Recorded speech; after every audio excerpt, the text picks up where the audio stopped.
Daddy என்னம்மா வேலு, என்ன விஷயம்? வாங்க டாடி. என்னடா? அங்க பாருங்க. தில்ல, என்னது வெளியில இருந்து சிவா கூப்பிடுற மாதிரி தெரியுது. டேய் தில்லைனாதா? வர சிவா.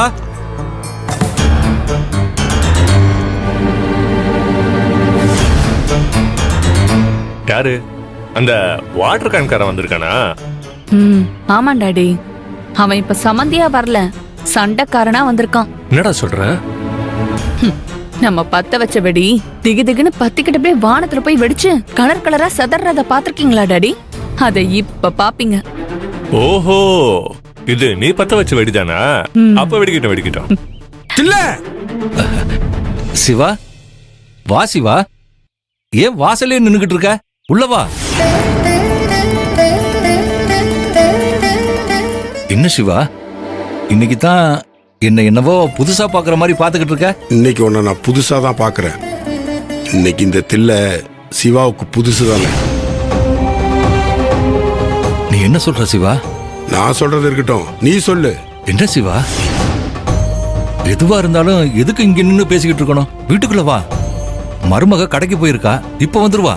பிரபு ஆபீஸ்க்கு போயிருக்கான்பா. நீ உள்ள வா சிவா. வா சிவா. டேய்,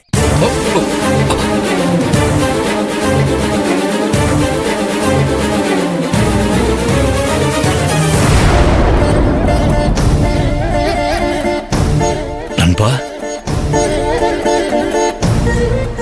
நீ நண்பான்னு சொன்னது உன் மனசுலேருந்து சொல்ற வார்த்தையா இருந்திருந்தா நீ இதை போல பண்ணிருப்பியா?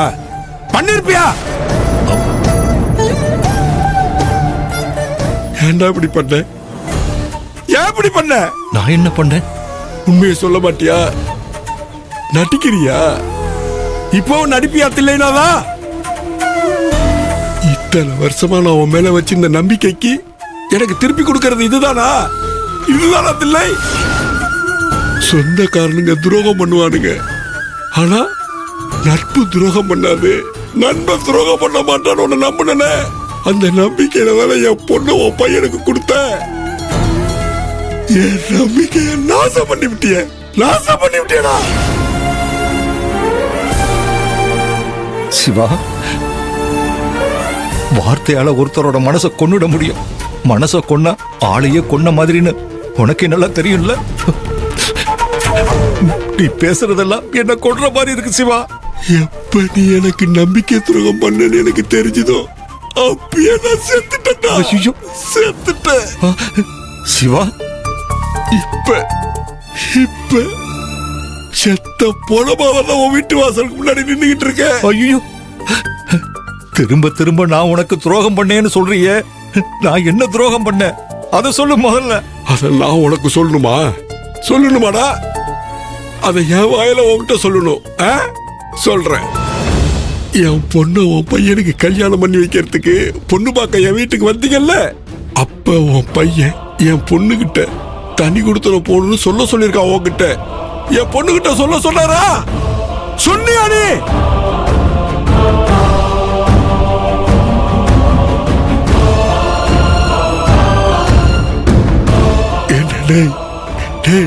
இந்த விஷயத்தை என்கிட்டயும் என் பொண்ணுகிட்டயும் மறைச்சிட்டுல படுவாவி. இதுக்கு பேரு துரோகம் இல்லாம வேற என்னடா?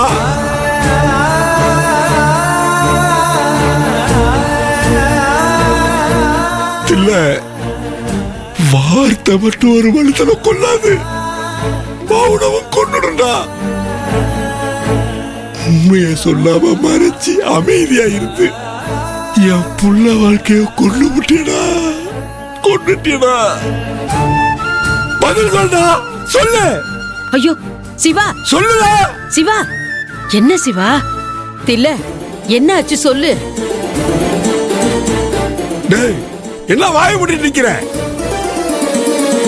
டேய், என் புள்ளைய முதல் நாள் உன் வீட்டுக்கு அனுப்பி வச்சப்ப தில்லை நானும் பாலிய சிநேகிதர்கள்மா, உயிருக்கு உயிரான நண்பர்கள்மா.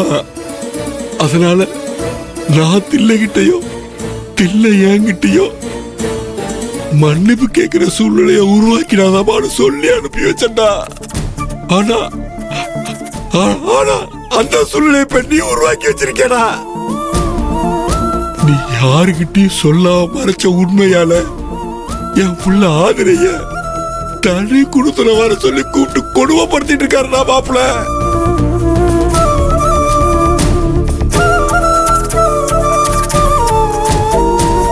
தில்ல பதில் சொல்லு தில்ல, நான் கேட்கறது உண்மையா இல்லையா?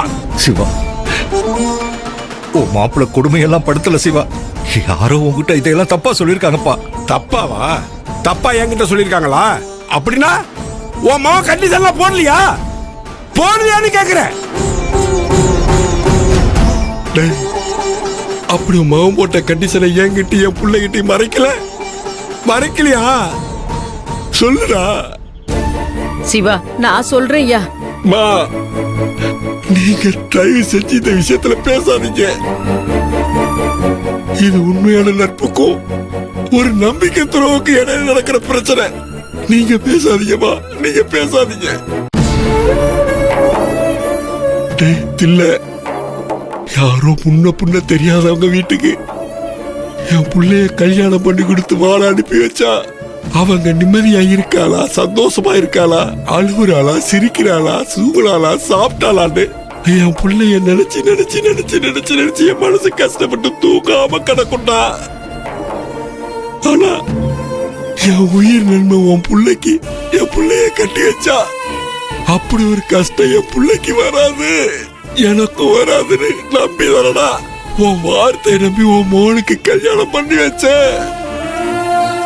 நீங்க எல்லாருமா சேர்த்து என் பொண்ண கண்ணுக்குள்ள வச்சு பார்த்துப்பீங்கன்னு நினைச்சா என் பொண்ணைய குடும்பப்படுத்தி அவ வாழ்க்கைய ஒண்ணு இல்லாம பண்ணி சின்ன பின்னமாக்கி விட்டீங்களடா.